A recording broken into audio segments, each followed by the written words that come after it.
الحمد لله رب العالمين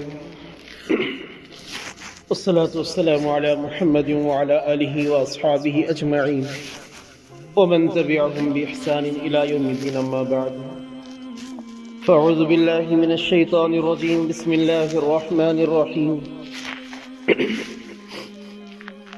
ومنهم أميون لا يعلمون الكتاب إلا أماني وإنهم إلا يظنون فويل للذين يكتبون الكتاب بأيديهم ثم يقولون هذا من عند الله ليشتروا به ثمنا قليلا فويل لهم مما كتبت أيديهم وويل لهم مما يكسبون إلى آية والذين آمنوا وعملوا الصالحات أولئك أصحاب الجنة هم فيها خالدون صدق الله العظيم وصدق رسوله النبي الكريم ونحن على ذلك لمن الشاهدين والشاكرين والحمد لله رب العالمين. محترم بزرگوں، عزیز دوستوں، اللہ کے لاڈلے اور پیارے بندوں، گزشتہ ہفتہ ہم نے سنا کہ جو یہودی تھے مدینے کے اور مدینے کے اطراف کے، جو مسلمان تھے، وہ یہ خواہش کرتے تھے، وہ یہ امید رکھتے تھے کہ یہ یہودی اسلام میں داخل ہو جائے، مسلمان ہو جائے، کیونکہ کفار مکہ تو وہ تو مشرکین تھے، کفار تھے، ان کے پاس نہ کتاب تھی، نہ وہ وحدت کا یقین رکھتے تھے، اعتقاد تھا ان کا، نہ رسالت کا، نہ کتاب اللہ تھی. مگر یہودی وہ لوگ تھے جن کے پاس توحید بھی تھی، رسالت بھی تھی، اور ان لوگوں کے پاس کتاب بھی تھی، توریت. لہذا مکمل طور پر وہ مسلمانوں ہی کی طرح تھے، صرف وہ مانتے حضرت موسیٰ علیہ السلام کو تھے، اس سے ہٹ کر اللہ کے نبی حضرت محمد مصطفیٰ صلی اللہ علیہ وسلم کو ماننا باقی تھا. تو مسلمان کو یہ تمنا تھی کہ یہ ہمارے بالکل قریب ہے ہمارے اعتقادات میں، لہذا یہ مسلمان ہو جائے. تو اللہ تعالیٰ نے انہیں سمجھایا. مومن چونکہ کلفت میں رہتے تھے، ایک تکلیف محسوس کرتے تھے کہ بھی ہم کوشش کر رہے ہیں مگر یہ لوگ ایمان نہیں لا رہے ہیں، انہیں ایک گھٹن سی محسوس ہوتی، تکلیف ہوتی تھی. لہٰذا اللہ تعالیٰ نے مومنین کو تسلی دی کہ یہ لوگ تو ہیں ہی ٹیڑھے، ان کے اندر کوئی درستگی آنے والی نہیں ہے، یہ لوگ کبھی سدھریں گے نہیں، ان کے اندر بگاڑ باقی ہی رہے گا. لہٰذا آپ جو اپنے آپ کو تکلیف میں ڈال رہے ہو، ان کی وجہ سے یہ ڈالنا چھوڑ دیا جائے. اور پھر اس کے بعد میں ان لوگوں کے جو راز وغیرہ جو کچھ یہودی آ کر مسلمانوں کو بتا دیا کرتے تھے،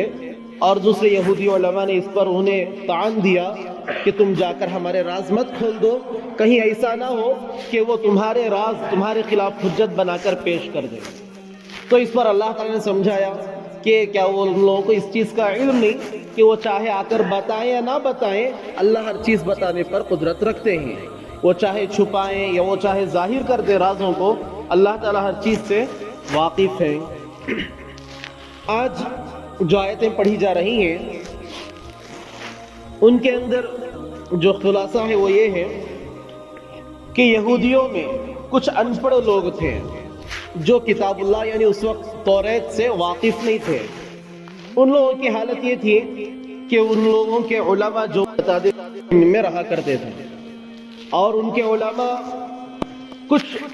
حقیر سی دنیا کی خاطر، کچھ قیمت کی، کچھ روپیوں کی خاطر، کبھی رشوت کی وجہ سے، کبھی کسی مالدار کے کہنے پر، کبھی اپنے مفاد کے لیے آیتوں کو بدل دیا کرتے، تحریف کر دیتے، کچھ لکھ دیتے اپنی جانب سے اور لوگوں کے سامنے پیش کرتے کہ یہی توریت ہے، یہی اللہ کی جانب سے نازل کردہ کتاب ہے، یہی آیتیں ہیں اور یہی دین کا مقتضا ہے. تو اللہ تعالیٰ فرماتے ہیں کہ ان کے لیے ہلاکت و بربادی ہے کہ وہ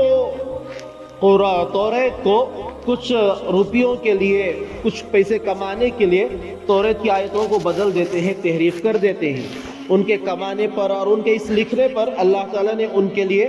بددعا فرمائی اور ہلاکت اللہ تعالیٰ نے ان پر پھٹکار اللہ تعالیٰ نے فرمائی. پھر آگے اللہ تعالیٰ فرماتے ہیں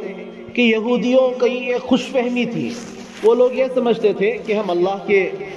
لاڑیلے اور محبوب ہیں، کہ اللہ تعالیٰ نے ایک لمبی مدت تک بنی اسرائیل کو قائم رکھا، باقی رکھا ہے، ہم اللہ کے قریب ہیں، گویا ہم اللہ کے بیٹوں کے مانند ہیں، اللہ ہم سے اتنا لاڑ پیار کرتے ہیں کہ اللہ ہمیں جہنم میں نہیں ڈالیں گے. اگر ڈالیں گے تو بھی گنے چنے تھوڑے دن کے لیے ڈالیں گے، پھر نکال کر ہمیں جنت میں بھیج دیا جائے گا۔ تو اللہ تعالیٰ فرماتے ہیں کہ ایسا نہیں ہوگا۔ اللہ تعالیٰ کا اپنا اصول، اپنا قاعدہ ہے کہ جو نیک ہوگا اسے اس کے نیکی کا بدلہ ملے گا اور جنت عطا کی جائے گی، اور جو برے ہوں گے انہیں ان کی برائی کا مکمل بدلہ دیا جائے گا اور انہیں اس کے بدلے میں جہنم میں پھینک دیا جائے گا۔ یہ مختصر خاکہ ہے، آیتوں سے اسے جوڑتے ہیں۔ وَمِنْهُمْ أُمِّيُّونَ لَا يَعْلَمُونَ الْكِتَابَ، اور ان میں سے بعض ان پڑھ ہیں۔ امی کہتے ہیں ان پڑھ کو، ان پڑھ جس نے کبھی پڑھنا لکھنا نہ سیکھا ہو۔ عمومی طور پر عرب کے اندر ان پڑھ لوگ تھے، جیسے اللہ تعالیٰ نے فرمایا فی الامیین رسول منہم، کہ امی ان پڑھ لوگوں میں انہی میں سے ایک رسول ہم نے بھیجا ہے۔ اور عام طور پر عرب کے لوگوں کو امی کہا جاتا تھا، ان پڑھ بے پڑھے لکھے جو پڑھنا لکھنا نہ جانتے ہوں۔ اور اللہ کے نبی صلی اللہ علیہ وسلم کا ایک لقب بھی امی ہے۔ مگر یہاں پر علماء اکرام اس کے ترجمے میں کچھ باریکیاں نکالتے ہیں۔ نبی جو ہوتا ہے وہ قوم کا مایہ ناز ہوتا ہے، قوم کا اعلیٰ ہوتا ہے، اس کا درجہ قوم کے ہر ایک فرد سے بڑھا ہوا۔ اب اگر نبی کو ان پڑھ کہا جائے گا تو گویا کہ خستہ حالت، یہ کم درجے کا شخص اس کو بنا دیا جائے گا۔ لہٰذا اللہ کے نبی صلی اللہ علیہ وسلم کو جب امی کہیں گے تو اس کا ترجمہ ان پڑھ نہیں ہوگا، بلکہ اس کا ترجمہ یہ ہوگا کہ جس نے نہ کسی سے پڑھا ہو، جس نے کسی سے پڑھا نہ ہو، جس نے کسی کے پاس جا کر زانو تلمس طے نہ کیے ہوں۔ نبی ان پڑھ، پڑھے لکھے نہیں تھے، اگر یہ جا کر کسی کے پاس پڑھتے تو ان کا احسان نبی پر ہو جاتا، ان کا احسان نبی پر ہو جاتا۔ اللہ کو یہ گوارا نہیں کہ نبی پر کوئی اور شخص برتر بن جائے، اعلیٰ بن جائے، نبی پر کسی کا احسان ہو۔ لہٰذا اللہ تعالیٰ نے نبی کو اپنے امی رکھا، کسی کے پاس پڑھنے لکھنے کے لیے بھیجا تو نہیں، مگر ایسے علوم اللہ رب العزت نے عطا کیے جو سارے پڑھے لکھوں سے زیادہ اور اعلیٰ و افضل تھے۔ لہٰذا جب نبی صلی اللہ علیہ وسلم کے لیے امی کا لفظ کہا جائے گا تو اس کے معنی یہ ہوں گے کہ نبی نے کسی کے پاس جا کر پڑھا نہیں ہے، مگر ہر پڑھے لکھے سے بڑا علم، ہر پڑھے لکھے سے بڑے افضل علم سے اللہ تعالیٰ نے اپنے نبی کو نوازا ہے۔ لہٰذا نبی کے لیے ان پڑھ کا لفظ نہیں کہا جائے گا، بلکہ اس کے لیے یہ کہا جائے کہ نبی نے کسی سے پڑھنا لکھنا سیکھا نہیں ہے۔ باقی نبی کو قرآن جو اعلیٰ علوم میں سے ہے اللہ تعالیٰ نے وہ عطا کیا، اور دوسرے غیبی علوم اللہ تعالیٰ نے جو نبی کے شائن شان سے اللہ تعالیٰ نے سب کچھ عطا کیے ہیں۔